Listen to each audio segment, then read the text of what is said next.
Mohon maaf ya yang begini ya. Nanti kalian kalau udah 14 jadi begini.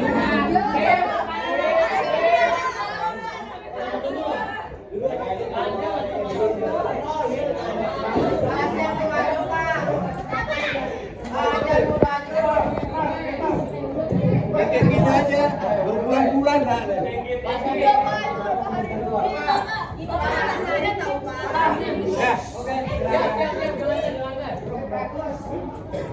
Assalamualaikum warahmatullahi wabarakatuh.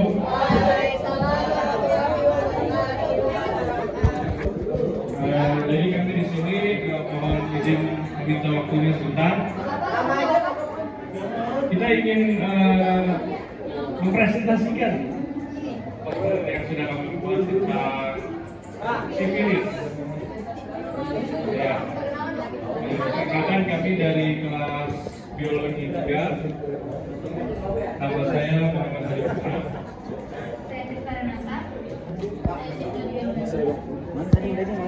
Apa diajak aja sih ini? Ya, juga Rizky Janiago.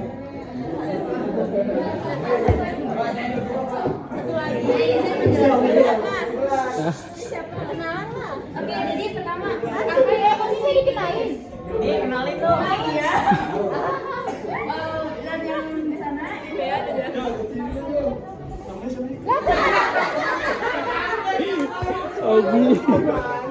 Ayo.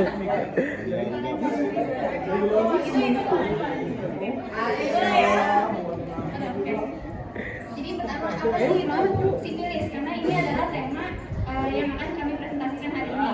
Kita itu akan membahas mengenai penyakit seksual atau penyakit alat-alat reproduksi. Ya, Ini pas satu, Mas. sifilis itu adalah infeksi menular seksual atau IMS yang disebabkan oleh bakteri. Ini nama bakterinya yaitu Treponema pallidum.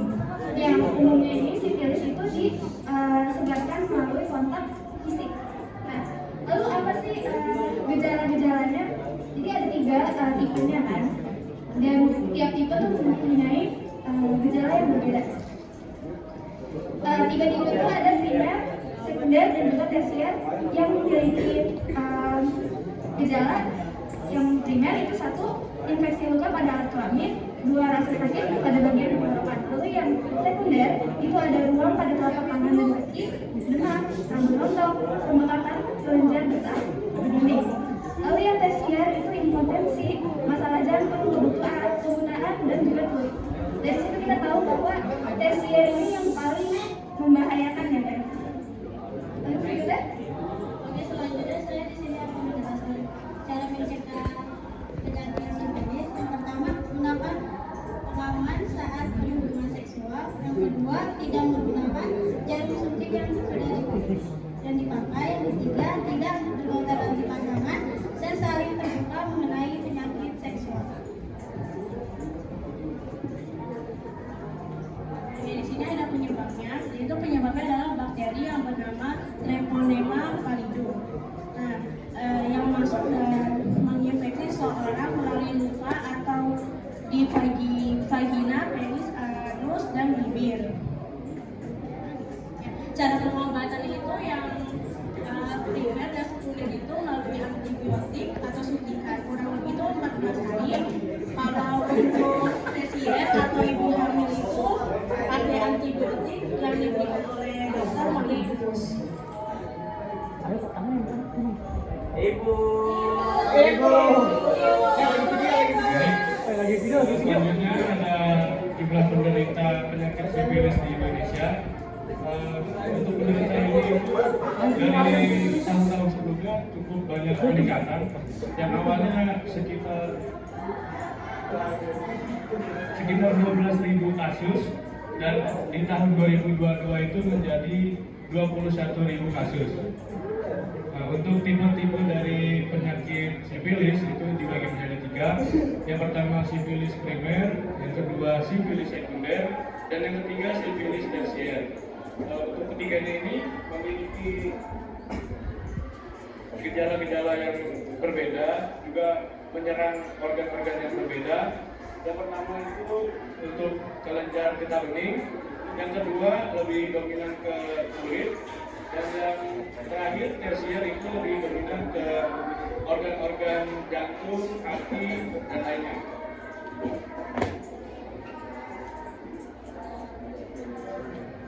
Di sini ada bahaya sifilis. Yang pertama, luka pada bagian kulit. Yang kedua, pembengkakan kelenjar getah bening. Dan ketiga, luka pada bagian alat kelamin. Itu yang untuk primer. Dan ini untuk sekunder, demam, terus nyeri otot, dan penurunan berat badan. Tersier, kerusakan katup jantung, gangguan sistem saraf, dan kebutaan.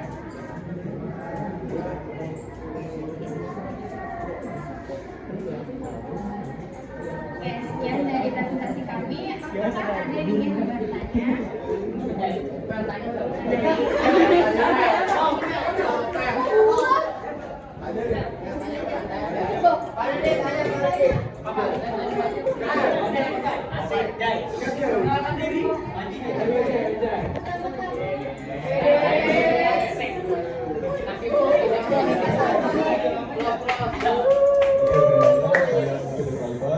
Oke, sebelumnya izin saya bertanya.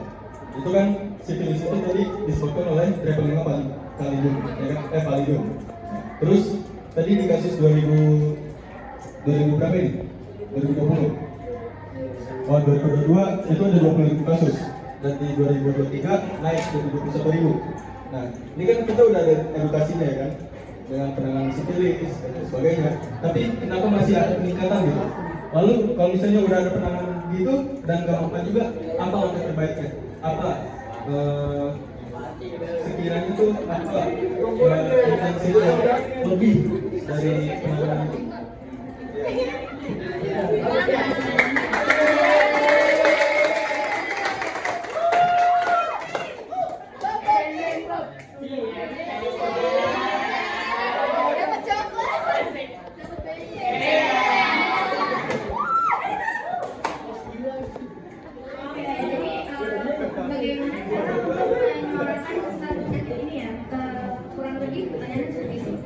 Jadi tentunya yang paling umum untuk digunakan untuk menyuarakan atau mengkampanyekan penyakit-penyakit seperti ini pertama adalah sosial media, tentu saja.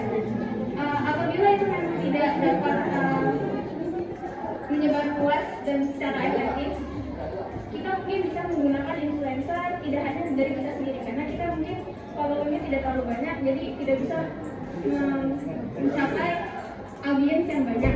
Jadi mungkin bisa dengan kementerian, mungkin Kementerian Kesehatan bisa dengan mengkampanyekan hal yang sama.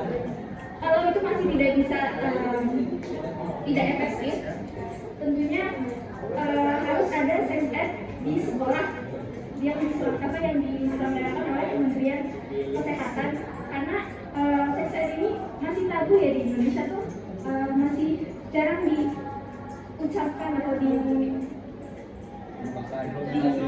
dibahas. Karena ya kita kan negaranya agak religius ya, jadi mungkin kalau untuk membahas hal-hal yang berkaitan dengan religion agak tabu. Jadi tentunya pemerintah dan juga mungkin guru-guru yang di sekolah harus lebih menyuarakan lagi mengenai sex ed, penyakit-penyakit lain tidak hanya sifilis saja. Apakah ada pertanyaan lain?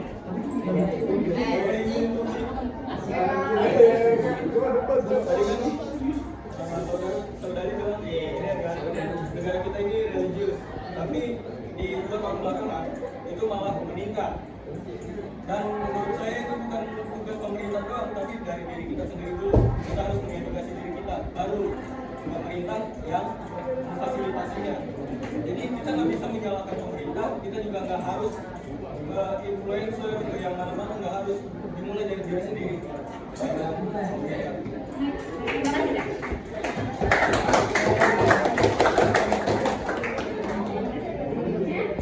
ada pertanyaan lain?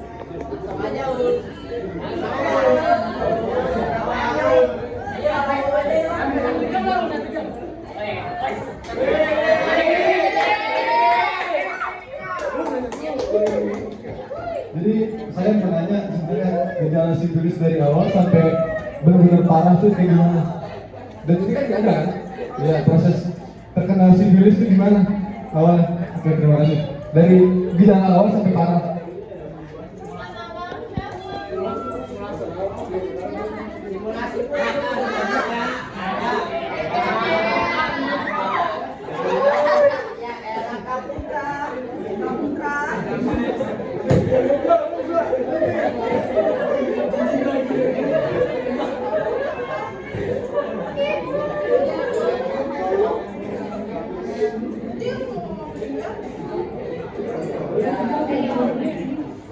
Ini menjawab kan tadi ditanya dari awal mulanya ini kan awal mulanya itu berasal dari kontak fisik. Nah, kontak fisik ini tidak hanya secara seksual, jadi sebenarnya sifilis itu tidak eksklusif penyakit seksual tuh enggak, karena dia juga bisa melewati dia corona itu pakai suntikan terus nggak disuntikan dikasih ke orang lain, itu bisa lebar, luka juga bisa, jadi melalui droplet atau kontak fisik. Nah, jadi kalau virus itu udah masuk ke dalam badan, nanti langsung mulai ke tahap si primer dari 10 sampai 90 hari, yaitu infeksi luka pada alat kelamin, rasa sakit kepala, bagian tenggorokan, ini juga gatal ya. Terus berikutnya itu masuk ke sifilis sekunder kalau masih belum hilang juga gejalanya, itu pada 4 sampai 10 minggu. Bisa ada ruam pada telapak tangan dan kaki, demam, rambut rontok, pembekakan, kelenjar, dan kuning. Lalu yang paling parah yaitu yang terakhir pada durasi 10 hingga 30 tahun, yaitu ada impotensi, masalah jantung, kebutaan, hingga kulit.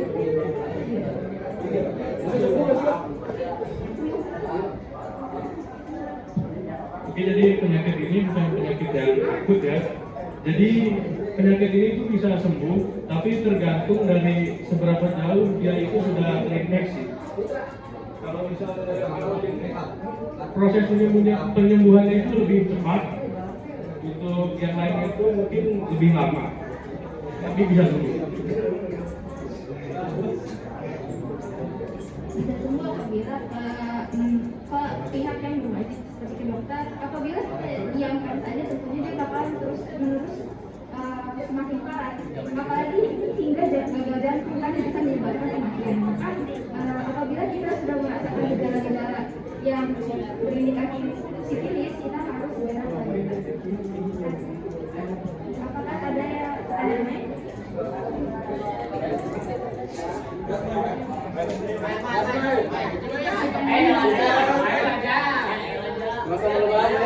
Sebut aja gitu loh.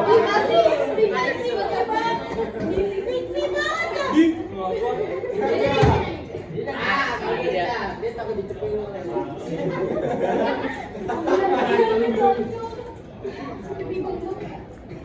Izin bertanya, semisal ada kasus ibu hamil, dia menderita sifilis, itu tuh bisa menularkan ke bayinya enggak? Terus dampak untuk si bayinya tuh apa, sama dampak untuk ibunya sendiri itu apa ketika saat melahirkan?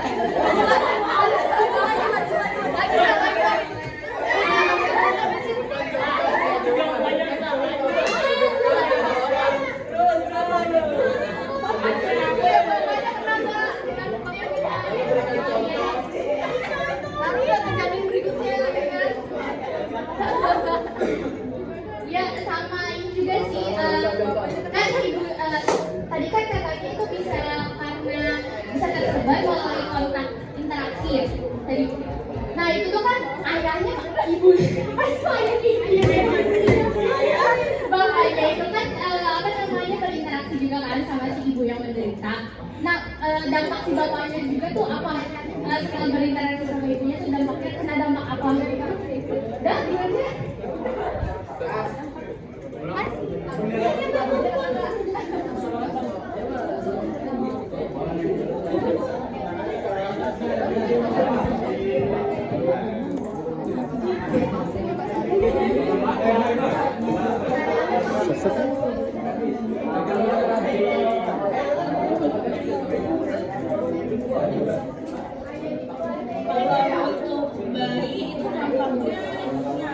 dampak penyakit sifilis karena kan dari disitunya kan udah fisik itu kan bisa aja dari ciuman ya, itu bisa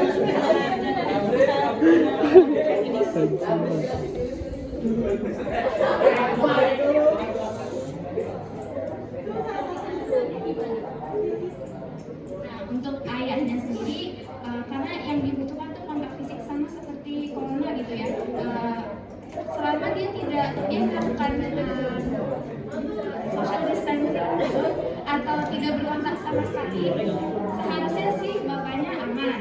Tapi apabila sifilis ini belum terdeteksi sampai mereka melakukan hubungan seksual lalu membuat anaknya, maka bapaknya akan terkena sifilis apabila memang belum terdiagnosa. Tapi kalau dia tidak ada kontak sama sekali, seharusnya aman. Tapi gimana sama bayi yang pas hamil itu bayinya gimana pas masih di kandungan? Kan ibunya udah sifilis ya, pada saat ibunya itu sudah hamil. Jadi efek buat janinnya Untuk janinnya sendiri, saya kurang paham. Tapi kalau yang saya sedang sendiri ya, bayi itu kan mendapatkan siswa dari ibunya sudah melalui tali besarnya. Sedangkan bakteri-bakteri ini kan bertebaran di saluran di pembuluh darah si ibunya. Pasti darahnya terkontaminasi sehingga kemungkinan besar bayinya juga itu terkontaminasi oleh si sifilis ini. Untuk bagaimana cara melahirkannya, kemarin kita sudah belajar dengan Bu Yunita kalau memang ada penyakit di ibunya, di vagina ibunya, itu dia harus melakukan C-section besar, ya, kurang lebih.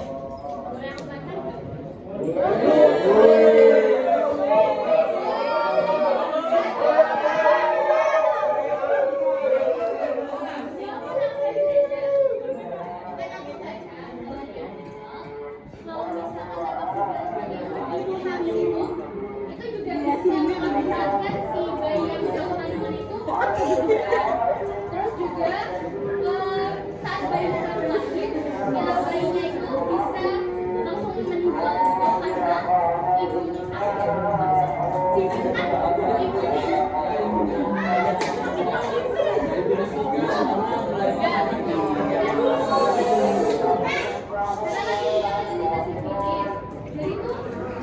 Masuk jalan keluarga. maka si bayinya itu bisa aja nggak selamanya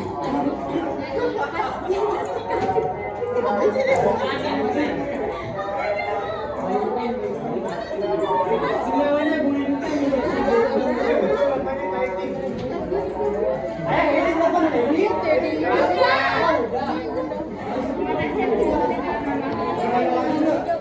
Kita sudahi sesi kampanye pada hari ini. Assalamualaikum warahmatullahi wabarakatuh.